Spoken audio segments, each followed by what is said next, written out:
मैं था मिट्टी का एक जिंदा घड़ा, जिसे लोहे की चोट से तोड़ा गया, फिर चुपके से गली के अंधियारे कोने में टुटके सा छोड़ा गया। उससे जो बूंद बूंद बहता रहा जल नहीं था, आदमी का खून था। जिन्होंने ठीकरे उठाए उन्हें दीख पड़ा। मैं था मिट्टी का एक जिंदा घड़ा। देखा जब लोहू का लाल बड़ा सा थक्का, उन सबके मन को भी लगा अचानक धक्का। पर ऐसा नहीं कि वो हो जाते अनायास आहत के साथ। घातक के स्वार्थ में उनके थे बंधे हाथ। कैसे उठाते वो आताताई हाथों पर अस्त्र शस्त्र, कैसे कर पाते वो उसकी करनी विवस्त्र। भीतर कहीं ना कहीं उन्हें भी लगता रहा मेरा अपमान सही। चोट पर चोट पड़ी, मेरा तोड़ा जाना अंततः उनको भी नहीं खला।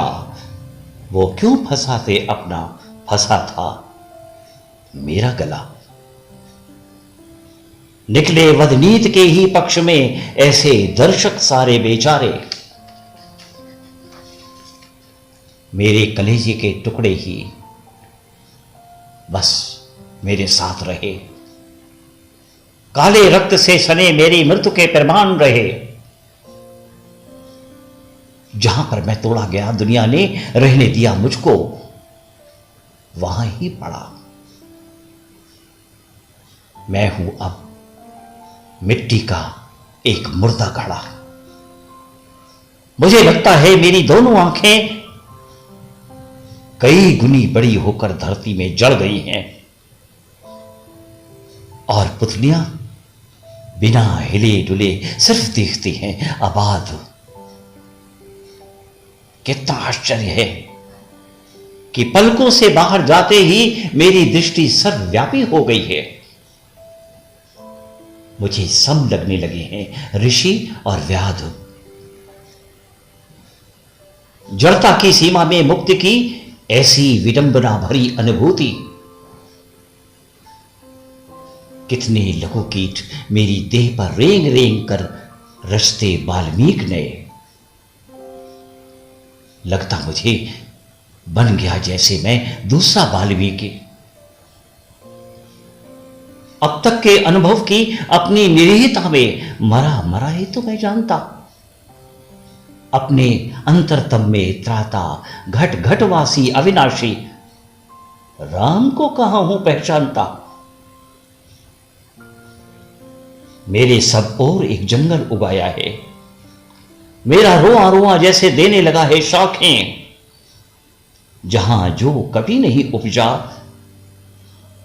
वहीं वो आज उग रहा है। धरती पर धीरे से उतरा नील पक्षी आकाश का तारों जैसा प्रदीप्त दाने चुग रहा है। शूद्र हूं मैं मानव समाज में। मेरा अस्तित्व बहुत अल्प है, फिर भी जाने क्यों मेरे मन में युग युग से परिभाषित व्यक्ति के चरित्र को, मानव भविष्य को नए संदर्भों में जानने समझने का उपजा संकल्प है। वर्षों तक कितना सोचा, कितना समझाया अपने को, फिर भी कब भूल सका। उल्टी आंखों देखे समता के सपने को। हैं उगी सब और कैसे तोड़ दूं शाखें, हुई मुझ में लीन कैसे फोड़ दूं आंखें। घोंसले से नीचे गिरा रोएदार लोंदे सा चिड़िया का बच्चा एक। जाने किस स्रोत से बढ़ने की शक्ति पा पंख खोल पृथ्वी को छोड़कर नीले आकाश में मुक्त उड़ जाता है। और जब चाहता है अपनी डैने समेत भू पर उतर आता है, नाचता है, गाता है, रंग रूपमय होकर जीता है स्वयं और देता है दूसरों को जीने की प्रेरणा। नीचे गिरे होने का दुख झेल मैंने भी चाहा था इसी भांति, जीवन में अपनी स्वाभाविक गति पा लेना। लेकिन जो भेद बुद्धि मान्य है, प्रमाणित है, पूज्य है मानव समाज में, वही सदा मेरे आड़े आई। ऊपर उठ सकने के मेरे संकल्प पर करती रही बार बार दुर्वह तीखे प्रहार, पर मैंने उसके आगे मानी नहीं हार। बचपन से यौवन तक मुझे रहे ऋषिवर दुत्कारते, यद्यपि थे सबके सब साग पात सेवा स्वीकारते। घिस गए हैं मेरे हाथ उन सबके आश्रम की धरती को झाड़ते बुहारते। कभी कभी जब उनके पावन उपदेशों से हो कृतार्थ, धुले हाथ छूने को बढ़ाता, मैं मिट्टी से सने पाऊं कहकर अस्पृश्य मुझे देते बाहर निकाल। और कभी जब मैं उनके जैसे आसन लगाता था, मुझको अधिकारहीन कहकर धिक्कारते। कुछ थे दुर्वासा से भी बढ़कर, जब भी जहां भी देख पाते बैठा मुझको डंडे से मारते, जटा फटकार कर आंखों से अंगारे बरसाते। अपने अस्तित्व की रक्षा में कभी कभी खो देता था मैं भी संतुलन। तब मुझ पर सामूहिक रीत से मिलकर ऋषि लोग अथक करते पाद प्रहार। खाता जब लात मुझे सुख मिलता, क्रोध में या बर्बर आवेश में कैसे भी सही, अरे उनके छूने लायक तो मैं हो गया। वो समझते थे किया मुझको पराजित, उन्होंने अमानुष दंड देकर, किंतु मैं होता गया ऐसे विषम व्यवहार से कुछ और उद्दंड। मुनिवरों के शाप भय से त्रस्त हो मेरे सगे संबंधियों ने दिया मुझको त्याग। मैं यहां एकांत में जलता रहा, बरसों जलाकर आग, किंतु भूलूंगा अगर मैं एक मुनि की बात, चित्त मेरा मुझे कोंछा करेगा दिन रात। थी उन्हीं क्रोधाग्नियों में एक हिमझिल दहार, मुझे शीतलता वहीं से मिली सहज अपार। वृद्ध ऋषिवर एक थे अति शांत करुणाशील, कृपा समुद्र पूछते थे नित्य, शुचि निर्माल्य होकर नील लोहित रुद्र। जिस तरह शिव को अशिवता नहीं गहृत त्याज्य समझते थे, मनुष्य को वो उसी विधि अविभाज्य। सृष्टि की प्रतिकूलताएं रूप में जिसके समाये वही मंगल मूर्ति, वही कर सकता सदा हर कामना की पूर्ति। यही था उनका हृदय प्रेरित सुदृढ़ सिद्धांत। इसी की अनुभूति उनको सदा रखती शांत। भावना की साधना से थे बने ऋषिराज, निज आराध्य का प्रतिरूप पुतलियों से झांकते थे दो अमृत के कूप।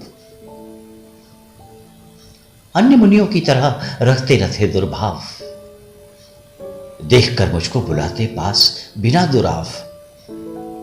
फेरते थे शीश पर वात्सल्य पूरित हाथ और भाव विभोर, मैं भी झुका देता माथ। किंतु देखा गया विधि से सुख न मेरा और जड़ नियत से काट दी आने लगा जब बौर। दस्युओं ने एक दिन आकर किया मुझ पर कुठारा घात। शक्ति भर लाचार मैंने भी किया प्रतिघात। एक था मैं, वो बहुत थे, इसी शाखा से दिया मुझको उन्होंने बांध। पास में ही थी सुलभ, नीचे जला दी आग, जो मुझको रहे हो रांध। और तब से मैं इसी कातर दशा में हो रहा हूं क्षीर्ण। लोक में विस्तृत हुआ मैं क्षुद्र होकर भी तपस्यालीन। जले झुलसे फिर बढ़ते गए केश। इस तरह से मैं हो गया और भी मुनिवेश। दर्शनों को लोग आते, साथ में फल फूल लाते, आग बुझती देखकर ईंधन जुटा फिर से जलाते। राम मुझको मिल नहीं पाया कभी सम्मान। पूज्य होने की पुलक से जिंदगी भर में रहा अनजान। इसलिए श्रद्धा भक्ति जो भी पास आया, किसी को मैंने नहीं सच सच बताया। समय बीता हो गई घटना पुरानी, जानता था मैं, किसी ने न जानी। निज हृदय का सत्य तुमसे खोलता हूं राम। अब नहीं है मृत्यु भय, सच बोलता हूं राम। बिना मुझको दिए अवसर, बिना समझे बात, वध किया मुझको यही सबसे बड़ा आघात। भक्त बनकर मैं न ले पाया तुम्हारी ओट। खड़ग तन पर ही लगा, मन पर लगी ये चोट। मैं समझता था तुम्हें निष्पक्ष करुणा मूर्ति, पर न कर पाए तुम्हें मेरी तृषा की पूर्ति। हो चुका है देह से अब मुक्त मेरा प्रेत, कर रहा मुझको अयोध्या से वही संकेत। विप्र बालक तरु चढ़ा, सबको दिखाकर दर्प। डाल में यमपाश सा लिपटा हुआ था सर्प। डस गया सहसा उसे वह जीव ही चुपचाप। यूं अचेत गिरा, लगा जैसे किसी का श्राप। मित्र ले आए उसे घर, देह जीव जीव थाम। देखते ही मच गया परिवार में कोहराम। विष लगा बढ़ने, लगी कुछ स्याह पढ़ने देह। पिता को भी हो गया विषदंस का संदेह। मंत्र तंत्र समेत सब उपचार करके जब गया वो हार रात के चौथे पहर। उसको लिए वो विप्र जा पहुंचा तुम्हारे द्वार। क्षुब्ध था सुत शोक से इतना कि देने लगा तुमको दोष। हुई मृत्यु अकाल उसकी, छा गया आकुल प्रजा में रोष। राम तुम तो जानते आगे घटी जो बात, पर अचानक जी उठी मृतदेह कैसे, ये ना होगा तुम्हें अब तक ज्ञात। तेल भरकर नाव में जिसने संभाली देह, उसे उसके मृत्यु न होने का हुआ संदेह। सर्प विषनाशक जड़ी का था उसे कुछ ज्ञान। राज वैद्य विफल हुए, वो हुआ फलवान। कुछ समय उसको लगा, पर खोज लाया मूल। गया ज्यों कंठ में रस, खिल गया मुख फूल। मात्र ये संयोग ही था, जी उठा वो बाल। और मेरा वध प्रकट कारण बना तत्काल। प्रेत का संकेत मुझको बुद्धि संगत लग रहा है राम। इसी जगह पर तुम्हारी सर्वज्ञता आई नहीं कुछ काम, आई नहीं कुछ काम। था तुम्हारा चित्त क्रोधावेश से भरपूर, सत्य भाषित हो न पाया, रहा तुमसे दूर। देखता हूं अब अचानक जानकर ये भेद हो रहा है हृदय को अतिशय तुम्हारे खेद। अब करो मत व्यर्थ उसके हेत पश्चाताप, त्रुटि हुई अनजान में जो है नहीं वो पाप। पाप पुण्य मनुष्य के ही कर्म के आयाम, नियति रचती है परिस्थिति, क्या कहूं मैं राम। लोग कहते हैं कि यह लीला तुम्हारी है, किंतु मानव के लिए यह बहुत भारी है। न्याय या अन्याय दोनों हो नहीं सकते कभी मानव नियति से दूर, भला दंड विधान कैसे रह सकेगा व्यक्ति बन की सहज गति से दूर। न्याय या अन्याय दोनों हो नहीं सकते कभी मानव नियति से दूर, भला दंड विधान कैसे रह सकेगा व्यक्ति मन की सहज गति से दूर। गहनता है न्याय में इतनी, उलझने हैं व्यक्ति में कितनी। है विवेकी वही जो जग के विश्व व्यवहार में भी पथ बना ले, जटिलता में कुटिलता में धर्म रथ की धारणा सा सुलभ कोई रथ बना ले। है समाज वही सुसंस्कृत जहां होता व्यक्ति का सम्मान, कर सकेगा वही मानव की समस्या का सटीक निदान।